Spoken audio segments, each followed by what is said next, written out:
Em um contexto de desafios impostos pela política monetária dos Estados Unidos, com taxas de juros mais altas e desvalorização da moeda local, é essencial entendermos os impactos que isso traz para a nossa economia e para a economia mundial. Esse assunto, sem dúvida, tem pautado muitas conversas dos players do mercado. E para falar sobre isso e também da importância de mantermos as contas públicas equilibradas para um crescimento econômico sustentável, é com imensa satisfação que o MKBR recebe o renomado economista, escritor, professor em Harvard e ex-economista-chefe do FMI, Kenneth Rogoff.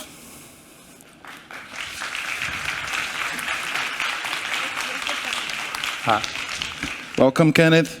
It's a great honor to have you here with us. Depois da apresentação do Kenneth, a gente parte para um momento de perguntas e respostas. Eu peço que todos participem. Enviem as perguntas e comentários pelo QR Code impresso no crachá de cada um de vocês. Com vocês, Kenneth Rogoff. Thank you very much. Thank you for coming to this. It's been a while since I've been back in Brazil. I've come here many times over the years. First as a scholar, then I came on my honeymoon here. We call it my money moon because it was right after the Real plan had been put in place for about a year, and it was very expensive, but I had absolutely determined to come to Brazil because my wife had been everywhere in the world as a journalist, but hadn't been to Brazil, and we had a great time, but had to scale back our ambitions a little bit. What I want to talk to you about today is, I think there's been, at no time in my professional lifetime, has the global macroeconomic picture, I'm not talking about necessarily geopolitical, but macroeconomic picture been as volatile as it is today. And I have some very firm views on what I think is going to happen, but I think there's a lot of underlying uncertainty, and a lot of the views that people had in the past about the way things were and the way they were always going to be really need to get thrown out the window. So this just lists some sort of plain vanilla things that are going on. There's obviously geopolitical instability of a like we haven't seen for a long time. I don't have to tell you about domestic political instability here in Brazil. I don't want to say we have it worse than you, but we have it pretty bad, and it's going to create a lot of problems for everybody. And there are other things I'll come to talking about, like high debt levels. I think there's more to it than that, and it's hard to put my finger on it or really prove it as a scholar. But I think COVID had a profound effect on everything in ways we don't understand. And I don't just mean the effect on the economy, the effect on people's psychology. Certainly, we feel this acutely in the United States, where people are spending money like there's no tomorrow. Now, it doesn't take much to get Americans to spend money like there's no tomorrow, but we're doing it even more. So obviously, it's not surprising if high-income people are spending a lot. The stock market's gone up hugely. Low-income people had some transfers for a while. They're pretty tapped out of all that, and they're still spending a lot of money. And I think it's obviously affected our politics. And okay, I'm commingling COVID with social media, various social unrest we've had, but it's a pretty big change. And I think it's been something that's very hard to navigate for central banks. So let me start by saying we had this long period with interest rates being incredibly low. I never thought that would last myself. It lasted longer than I thought it would last, but I never thought that it was going to last as long as it actually did. There certainly seems like a significant chance it's going to reverse. And let me start with just making a few points before coming into I think what the challenges are. So I think we're in a new world that's like the old world with interest rates, where what is normal is like what was normal or almost as high as normal before the global financial crisis in 2008. I'll show you a graph in a minute, but I mean, interest rates just fell off a cliff, and people were telling these stories of why that just had to be and had something that was going to go on forever. I think all of the advanced country central banks are in this awkward position that they don't know what's going on as well as normal. Most of their models just extrapolate, and tomorrow is going to look sort of like today in the past few days, tomorrow, next year, or the past few years, and they try to extrapolate it. It hasn't worked very well. And you know what? It's probably not going to work very well continuing. When they're faced with a situation like that, even though they say that they want to control inflation, that's the be-all and end-all, and they know people don't like inflation, they really don't like having a financial crisis, a deep recession, and I think it makes them cautious. And probably we're going to see the central banks achieve their 2% a little bit slower than they thought, and I think they're going to end up at an interest rate higher than they now think, closer to what the market thinks. What's the deeper problem? The deeper problem is that we all respect what central banks have done. I will, as a note of self-promotion, that I wrote the first theoretical paper in the early 80s on why you should have an independent central bank to taper inflation. I think it's a great idea. But it's not an island of technocratic competence in a sea of political divisiveness. You're not immune to these pressures. Yes, the central bank, at least in many countries, can choose the interest rate for tomorrow that it wants. But the government chooses who belongs to the central bank, who the head of the central bank is, and indirectly, in many countries, controls the budget of the central bank. In actually quite a few countries, they control the monetary target of the central bank. In England, for example, if Labour comes in, I don't think they'll do this, but they've thought about it, they could just raise the inflation target. That's their power to do that. And so they're not as independent as they seem to be. There are many other things people expect central banks to do. They expect central banks to solve inequality, solve the environment, deal with racial justice. There are all these pressures, and I think it makes it harder for central banks to be as technocratic as they try to present themselves. So what I think that amounts to is we live in a world where not every day, not every year, but maybe every 5 to 7 years, we will see inflation spikes like we saw because there's some new problem, there's a debt problem, there's a war flare-up. And even in those situations, central banks know how to target inflation. But given this tremendous uncertainty, all these political pressures, I think we won't live in the world that we did. And I'll come back to saying that a little more. Another thing that's very fundamental that's changed is that the real interest rates seem to have gone up everywhere in the world, like more in the United States, but everywhere. So this is a graph of the 10-year inflation indexed Treasury, U.S. Treasury bond. And it fluctuated close to 2.5% before the financial crisis. It went down really over 300 basis points very suddenly, and it's back almost up to what it was. Larry Summers, my brilliant colleague and friend, gave his famous secular stagnation speech right about at the low in the middle of the graph about how interest rates were going to be low forever and why there wasn't enough demand in the world, and people added some flourishes to it after that. And I was actually there at the same panel he was presenting that, though nobody remembers that. But I complained and I said, this is a financial crisis. It happened after the Great Depression. You got the name secular stagnation from our, Alvin Hansen, who'd been the head of the Harvard Economics Department in the 30s. He coined it. He was saying all the same things. We had it until we didn't. And Ben Bernanke came along in the early 1980s with his thesis that the Great Depression was more of a banking crisis. It was just a very badly handled banking crisis that magnified the problems a lot. And that's an overstatement. But I said, why do we think this is something different? There's an overreaction in regulation. People are very nervous about investing after everything.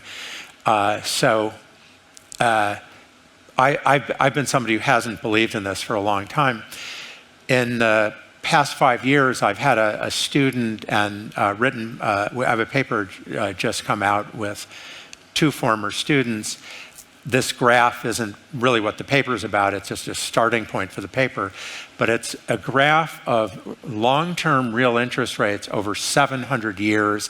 It averages for the world, so you didn't even have all the countries in our list going back the 700 years, but we average it. But the idea looks similar, which is that there was a gentle downward trend, although there's the dashed line as sort of a way of doing smoothing of the trend, not obvious that the trend's still downwards.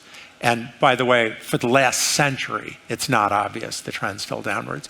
And it's very volatile around the trend. And Larry Summers later expanded on his early speech by writing this paper about the secular stagnation period. That's the circled space there. I name it after his Brookings paper with Lukáš Rachels. Well, I mean, look at it. I mean, it's ridiculous to be trying, if you look at it in the broader scheme of things, there is reversion to mean. We've had periods where it was really high. We've had periods where it's very, very low. And a lot of this ex post rationale of why it would remain that way with demographics and productivity, which don't work when you go back and look at longer periods. We always should have been fairly cautious about that. I think a lot of people came in, and I cannot tell you how much, not only did this capture academics, and it wasn't just him, there were many others, the central banks, Wall Street, was captured by this idea that interest rates were going to be low forever, growth was going to be low forever, everything, had already been invented. And real interest rates are higher now. I want to be a little careful about giving explanations that are ex post rationalizations that melt away as soon as something happens.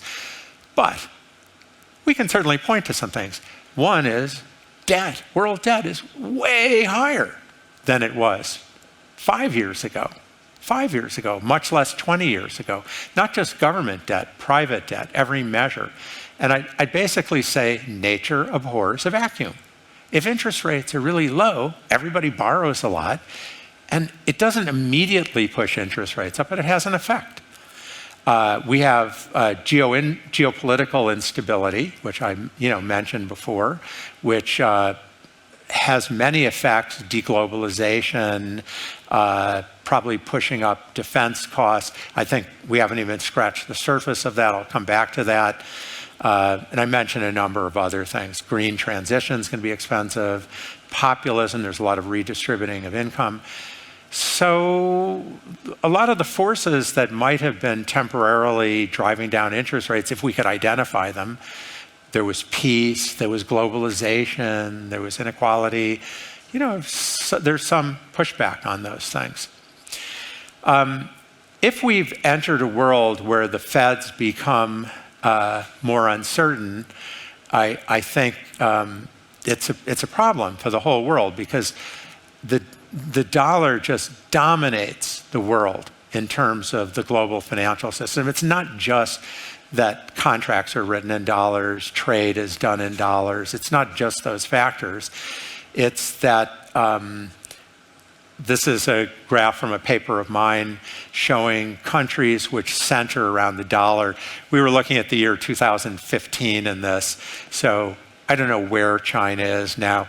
I actually suspect a lot of China-Russia trade is dollar indexed today, but I can't prove it. So dark red represents countries that are revolve around the dollar. If you're in light colored, you use the dollar, but you don't revolve around the dollar in the same way, or the dollar and the euro. You have Brazil there, Australia's there in yellow, off in their own world. And US public debt dominates global markets. So yes, Japan has debt of 260% of GDP. I mean, the privately held parts, maybe 200. But if you look at privately held debt, the US is just enormous. It's as big as everybody else combined. And this is, again, a couple years out of date. It's from a 2020 paper updated to 2022. If I updated it to 2024, it would look even more so. So what's going on in the US is a very dominant theme. And I believe we'll live in this world where there's going to be more uncertainty over what's going on. I'm going to come to our debt policy. But I want to start by saying, even at the central bank, our best institution, our bastion of technocratic rationality and stability, I have concerns. Speaking of the U.S. and the dominance of the dollar, this is the trade-weighted dollar, and against its trading partners, adjusted for prices. So it's not just the raw dollar, but it's inflation adjusted. I don't have a good index going that encompasses 2002. This only goes back to 2004. I don't have one that encompasses 2002 and 1985. But the peaks we've hit are up there with calculations I've done. And we know what happened after 1985. We know what happened after 2002. My students, myself, the academic literature says very, very hard to predict exchange rates. But when the real exchange rate's very far out of line, it doesn't stay that way forever. So you can have the real exchange rate change by having faster inflation in the US's trading partners and no change in exchange rates. That makes things more expensive. But I don't know that we're in any way seeing that. So right now with the dollar being high, that's actually bad for global trade. It makes a lot of trade is in dollars, and it tends to reduce trade. I probably shouldn't dwell on this slide because it's a little bit inside baseball, and I apologize for that. We had this period where nothing was happening with central banks. Yeah, they'd be giving news conferences and speeches, but they never changed the interest rate. And eventually the interest rate was kind of like the same in every country, not just the short-term rate, but the long-term rate. And they were doing this stuff called quantitative easing, and I'm trying to think of a word for polite society to describe what I think of it. It does basically nothing.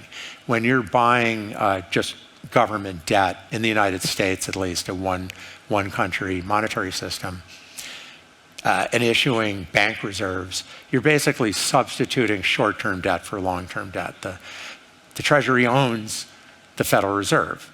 The Federal Reserve's issuing short-term debt, buying up the long-term debt. The Treasury could do that on its own.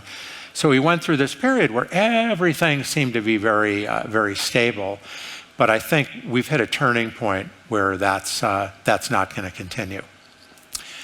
So a thing that's not true here as much, although it's maybe creeping in again, is that in the United States, people came to this conclusion that they could just spend money and it didn't matter. Debt was a free lunch. There's this famous expression, Dick Cheney, he was George Bush's vice president. Dick Cheney said, Ronald Reagan proved debt doesn't matter. You may have heard that. I actually sat next to Dick Cheney on a plane once, not that long ago, 5 years ago. I didn't recognize him because he was wearing some big hat. And it was only after everybody kept walking by and say, "Thank you for your service, thank you for your service." Nobody came by and cursed him, though if it was on the East Coast, that might have happened. And I got to ask him about this a little bit, and he felt like that was true. But now that interest rates are higher, you have to worry about it. I think this is from February from the Congressional Budget Office. They're always turning these things out. You may have seen one before. This is their projection of where US government debt relative to GDP is going. And it's actually based this time on very optimistic assumptions. So historically, they maybe been pessimistic, but they're assuming rather low real interest rates and rather high growth rates to get to this. And I think we finally hit a point where we're going to face problems.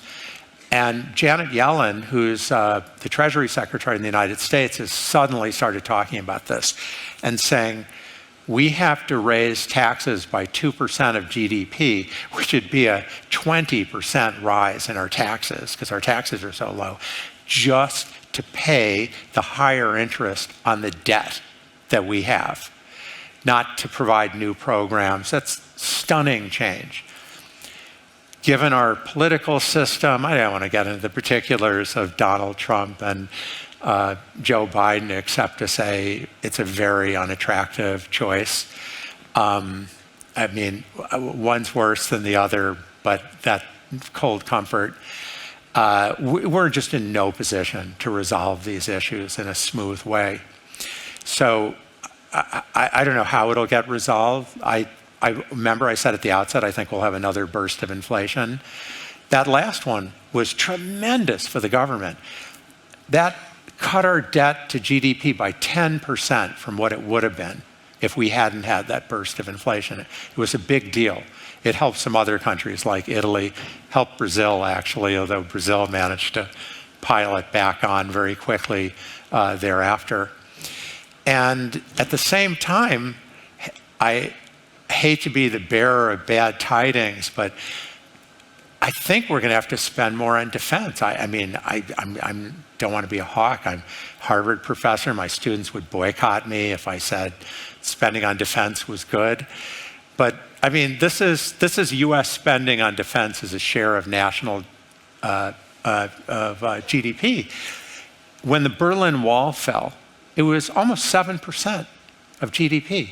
So compared to today, it'd be another $1 trillion compared to what it is today. 3.6% is the most recent observation. Joe Biden's budget calls for it to be 3.1%. I don't know, with Ukraine, the Middle East, maybe in Taiwan are plans just to retreat. I don't know. I don't know what the plan is. Maybe we're going to buy drones and get rid of all our ships and it won't cost as much. I have no idea. But I think we're going to end up spending more. I think Europe's going to end up spending more.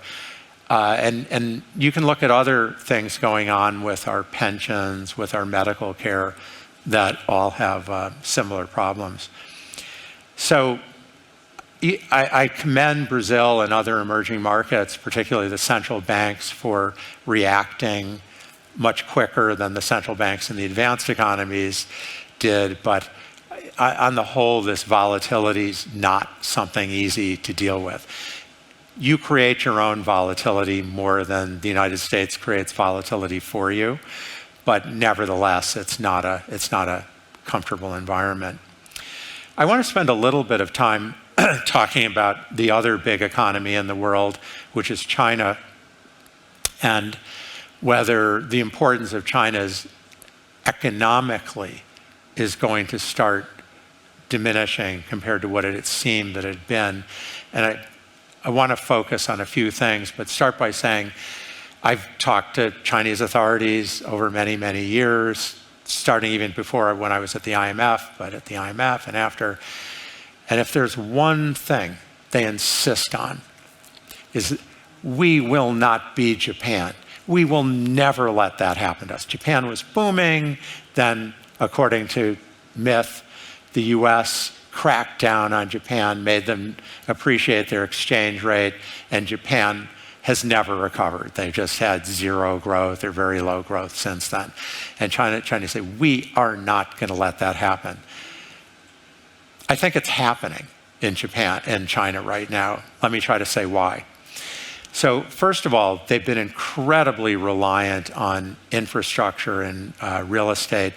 This is from another paper of mine showing the direct and indirect measures of real estate. So you're counting not just the building, but the cement, the electricity. And China is just way higher than everyone else, and how big infrastructure is. They have amazing shipbuilding, amazing green energy. Their electric cars, if the United States was serious about trying to improve global warming, we'd be welcoming their electric cars instead of banning them, which seems to be the plan. But it's very small compared to the things we just looked at. The green economy is not going to substitute. So part of the problem is not just that China is building a lot, but they built a lot. This is a measure, this is actually from a 2020 paper of mine called Peak China Housing, showing per capita housing in China, per capita square meters in China compared to other countries. And it's already like the UK and Spain and France, and it's way poorer country. I apologize, I mean Brazil's smaller, but you know, it's still not, it's still, very close to Japan, very close to China. And so you just can't keep doing this. You're building houses no one will live in. Certainly, Russia built too many railroads and steel factories. Japan built these bridges to nowhere. And this is a real problem for them. Prices are falling. This is data we were able to get. It's very hard to get real price data. I think if you talk to my Chinese students and colleagues, they've really fallen a lot, especially in the so-called tier 3 cities, which would be like Rochester, New York, where I grew up. But they account for 60% of Chinese GDP. The vacancy rates are a state secret in China. They won't allow that to be released, along with youth unemployment. So prices are falling, and all of their wealth is in housing. So this is a graph of trillion Chinese yuan. It's separated by city tiers, the richest to the tier 1, the Beijing, Shanghai, Guangzhou, Shenzhen.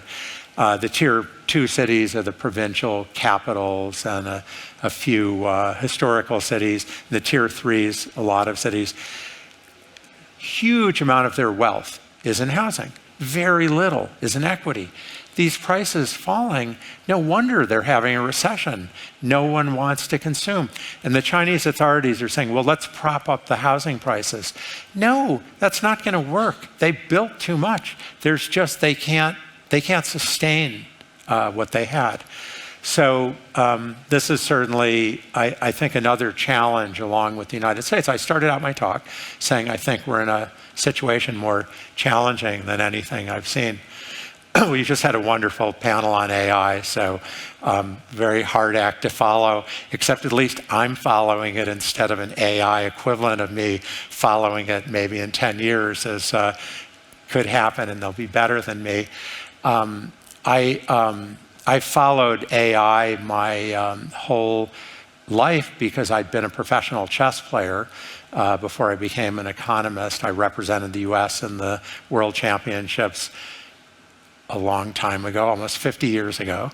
And I followed artificial intelligence from my first days at MIT. It's a cutting edge area.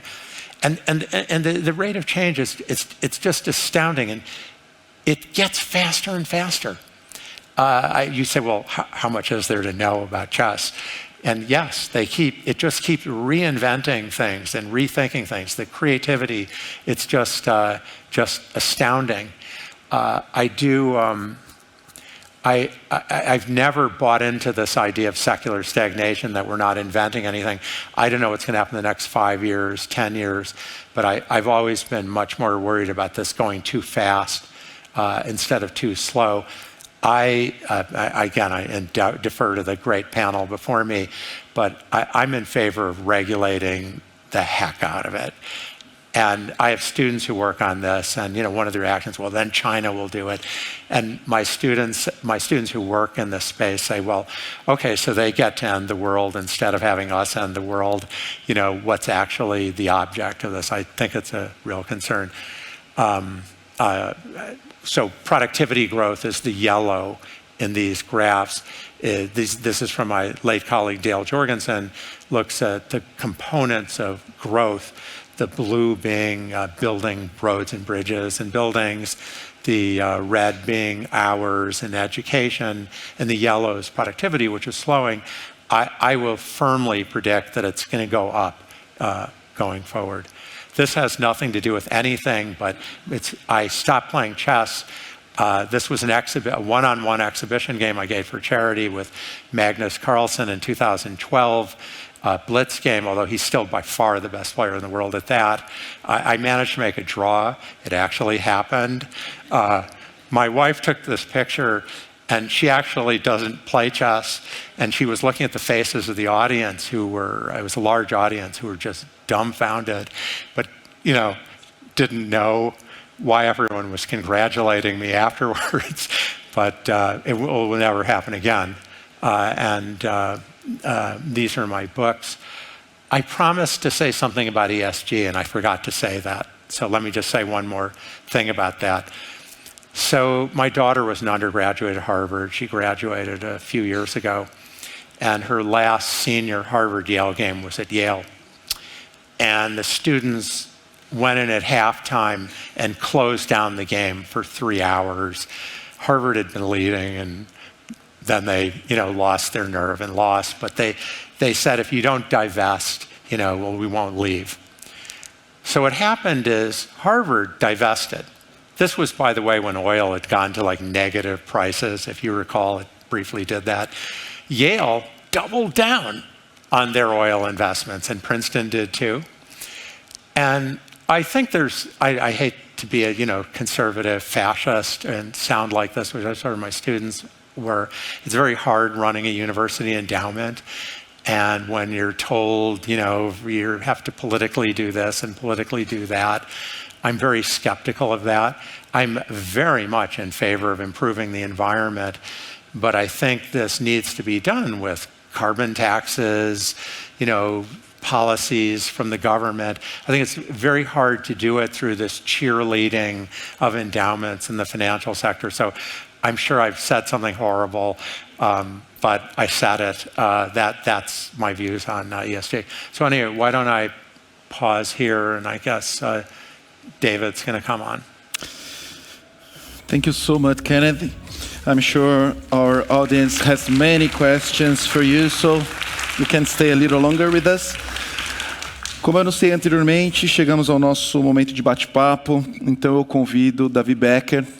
Ele é o chefe de economia para Brasil e de estratégia para a América Latina do Bank of America. Por favor, ele vai conduzir o papo aqui com o Kenneth.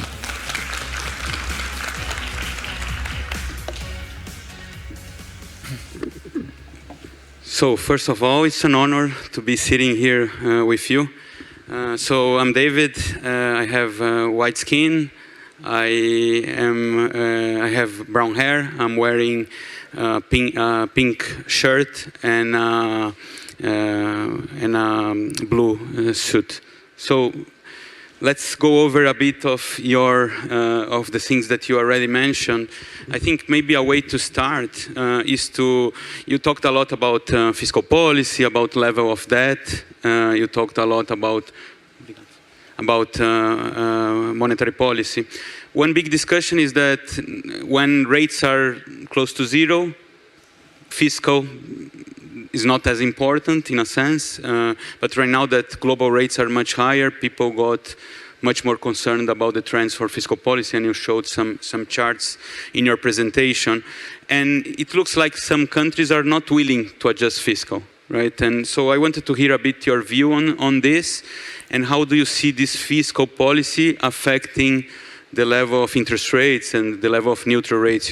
You showed a slide showing that most likely the Fed will stop at much higher rates. And thank you.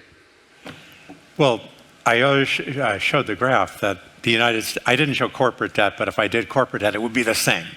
So if the United States has decided debt is a free lunch, it affects everyone. And I think we're still there in a lot of our system.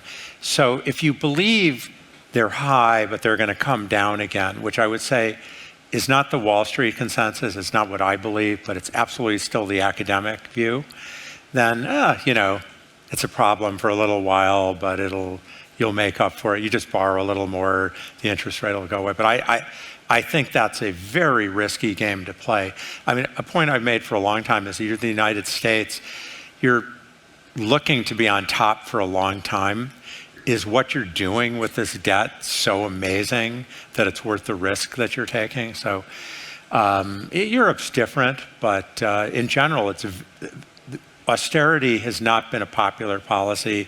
It's never a popular policy, but it seemed like you hadn't needed it when interest rates were zero, and people would warn, well, they could go up again.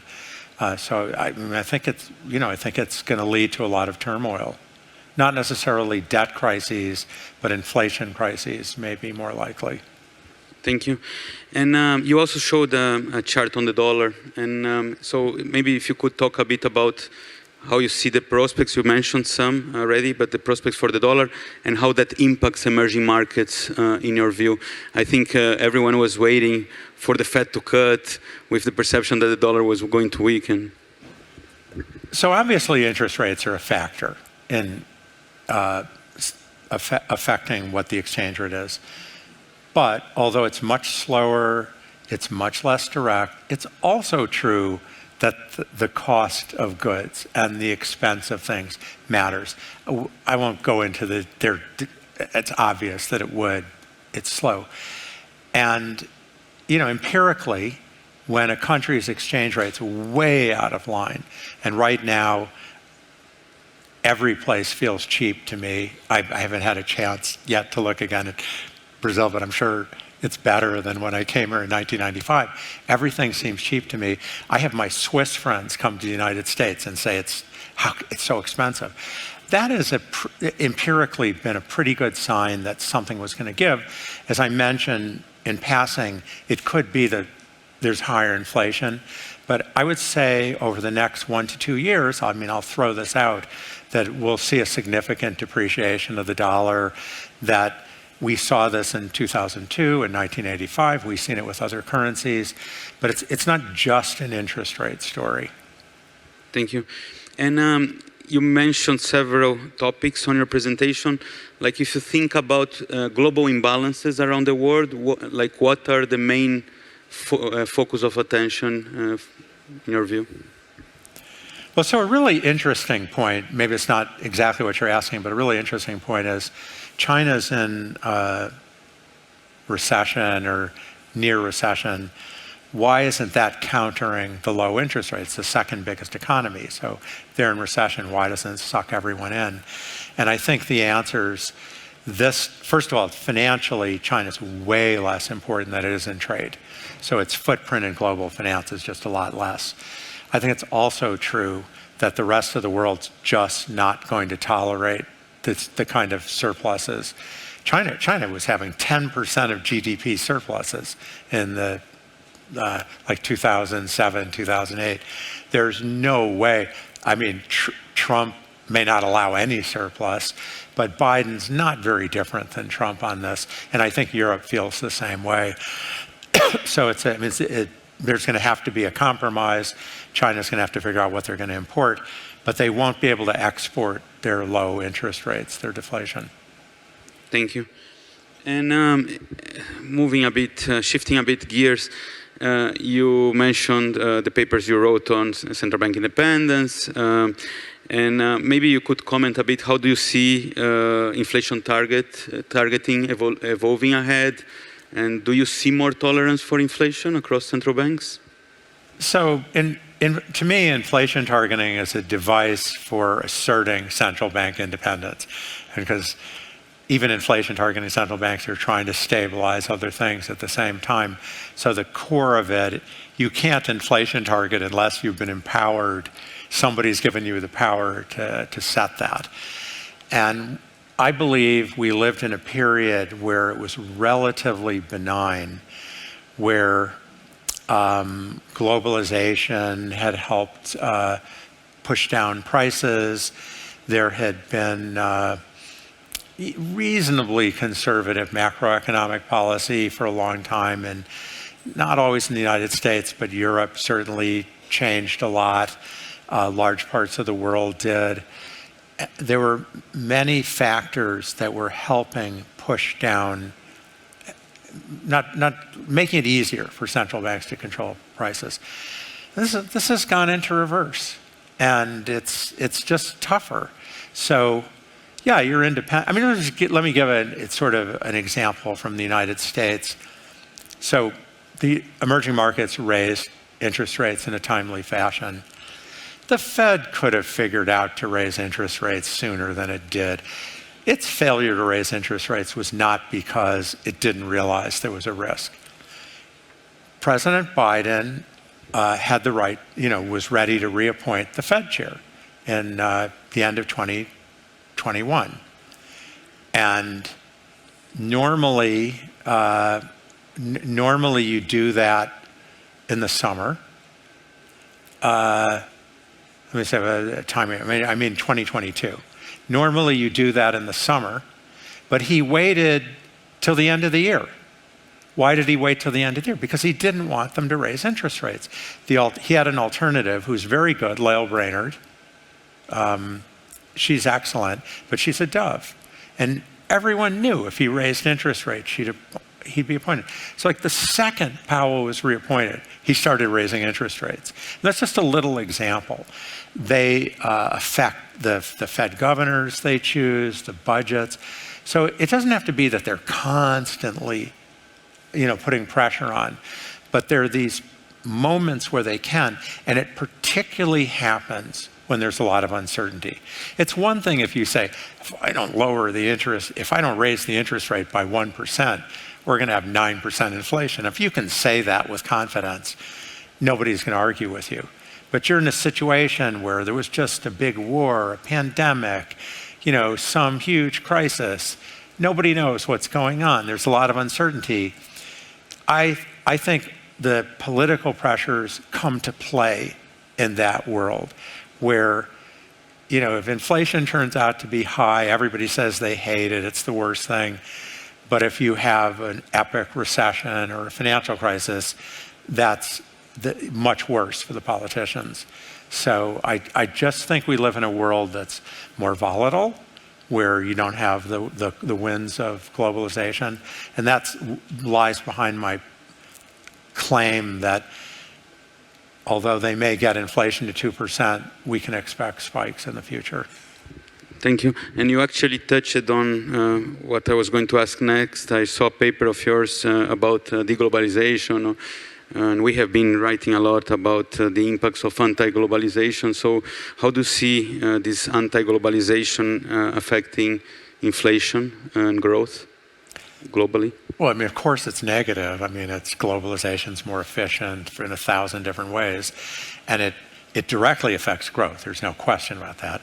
Inflation, it's indirect. A central bank can live in a country that's never growing or that's shrinking, and it can inflation target. It can make inflation whatever it wants over the long run. But it's harder politically in both ways. Now, I don't want to sound kumbaya about this, but I don't see how we solve the world's problems like environment with having China and the US not be able to trade and deal with. How do we ban Chinese electric vehicles when they can make them for a third the price that we can make them in the United States? You don't ban them at all in Brazil. How's this going to work? I don't know.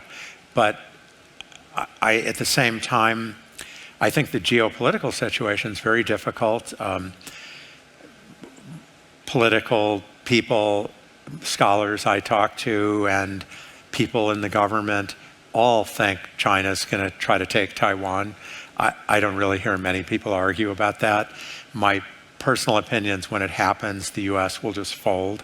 It's full of bluster, but we'll sanction them or not allow them to buy something. But of course, we need to buy their things worse than they need to buy our things. But that could lead to years of problems over that. But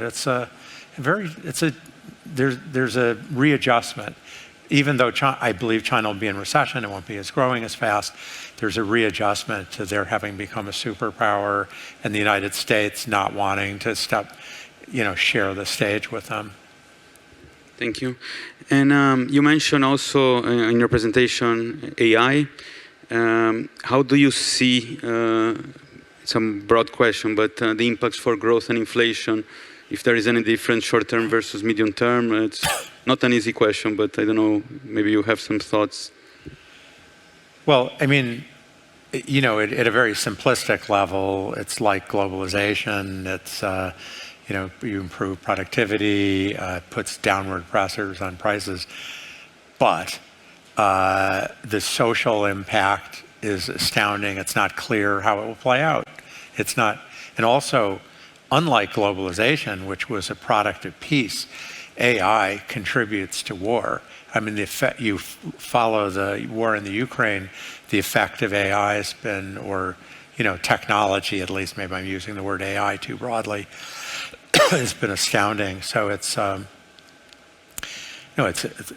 huge area of concern. My colleagues who work on this say they can't see anything yet. Like be an executive summary. But it's like, I feel like if I was following chess in the 1970s and even the 1980s, you couldn't see anything yet. But you could see it was coming. Thank you. And you showed a slide on China. You wrote a recent paper on it, and you discussed the potential impacts for growth. But how do you see the role of China for global growth? And I don't know if you have any thoughts on China, on India. Some people ask if India could replace China as a source of global growth.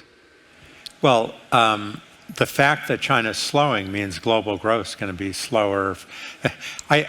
Some of the numbers are hyperbolic, and it depends on what measure, how you weight countries, but there are periods. China's been accounting for 75% of global growth when the rest of the world was not doing anything, and they're still very, very big. They're the second biggest economy. They've been by far the fastest growing of the largest economies. So China slowing its growth rate is a big effect.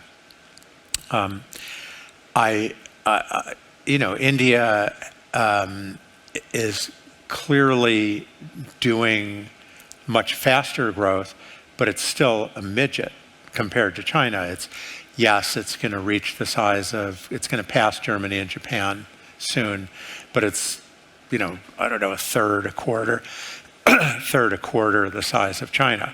And so it's a long ways from substituting. There are areas that it can. I mean, but if you look at Greater Asia, then there's, I think, a lot happening.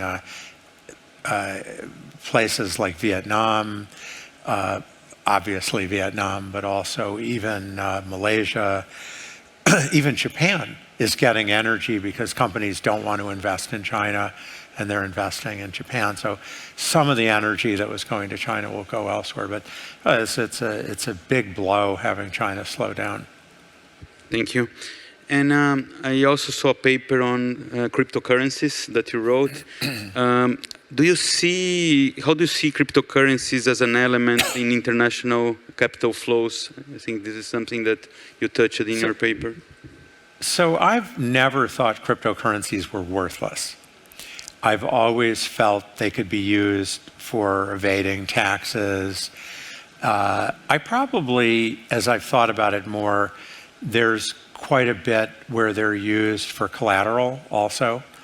So the idea that people like Jamie Dimon, the head of JP Morgan, said recently it's worthless.